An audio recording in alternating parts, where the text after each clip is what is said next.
Around 1200 BCE, the ancient world was thrown into chaos. Entire civilizations fell.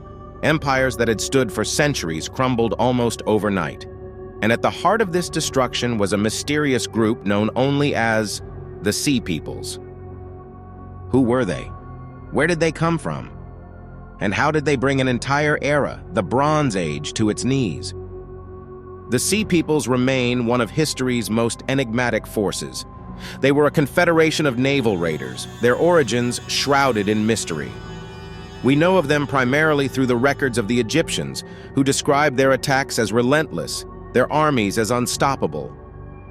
The story begins in the late 13th century BCE, a time when the ancient world was flourishing. The Hittites ruled vast territories in Anatolia. The Mycenaean Greeks controlled trade routes across the Aegean. Egypt was at the height of its power, dominating much of the eastern Mediterranean. But then, everything changed. Around 1200 BCE, the Sea Peoples swept across the region. They attacked the Hittites, the Mycenaeans, and cities along the Levantine coast. These were not small raids. They were organized, large-scale invasions that left destruction in their wake.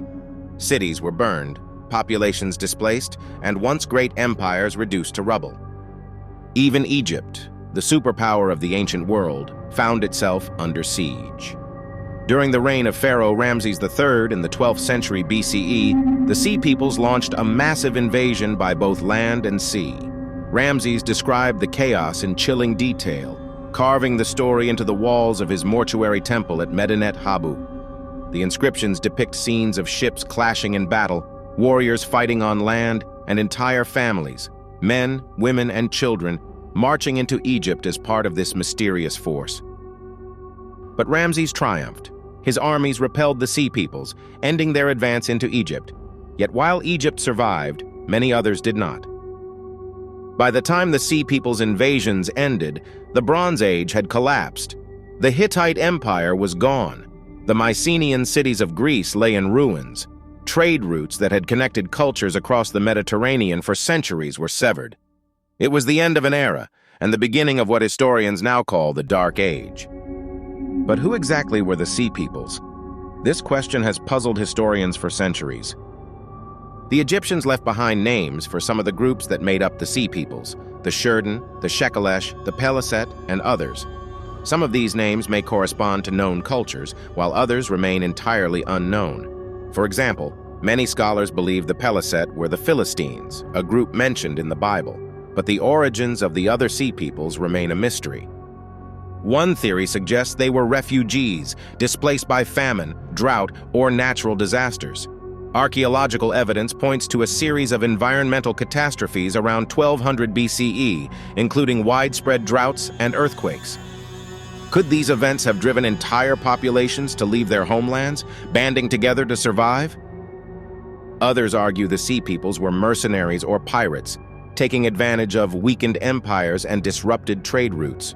The Bronze Age was a time of interconnectedness, a fragile system of alliances and trade. When one part of the system began to fail, the rest quickly followed.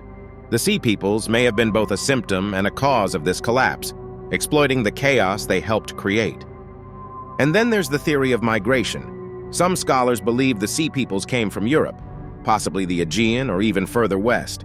They may have been Mycenaean Greeks fleeing the collapse of their own cities, or perhaps they were from the islands of the Mediterranean, like Sardinia or Sicily. The sheer diversity of names and descriptions suggests the Sea Peoples weren't a single group, but rather a loose confederation of displaced peoples and opportunistic raiders. The weapons and tactics of the Sea Peoples also raise questions. They used advanced naval technology, including swift ships that allowed them to strike quickly and retreat before defenses could be organized. On land, they fought with swords, spears, and round shields, adopting techniques that seem to have been drawn from multiple cultures. This adaptability made them a fearsome enemy and likely contributed to the rapid collapse of their targets. But one of the most puzzling aspects of the Sea Peoples is how they vanished just as mysteriously as they appeared. After their defeat by Ramses III, the Sea Peoples disappeared from historical records. Some of their descendants may have integrated into local populations, like the Philistines in the Levant. but the confederation itself dissolved. What caused their rise and their sudden fall? The Sea Peoples remain a haunting reminder of how fragile civilizations can be. They arrived at a time when the great powers of the Bronze Age were already under strain, from environmental change, internal conflict, and economic disruption. The Sea Peoples may have been the final blow that brought an entire era crashing down. Standing in the ruins of Hattusa, the once great capital of the Hittite Empire, or among the burned cities of Mycenaean Greece, you can still feel the echoes of their devastation. Who were the Sea Peoples? Refugees? Pirates? Mercenaries? A migrating population searching for a new home? Or were they simply a force of chaos, an unstoppable tide that swept away the old world? What do you think? Could the Sea Peoples have been survivors of environmental catastrophe, desperate to carve out a future in an unstable world? Or were they something else entirely?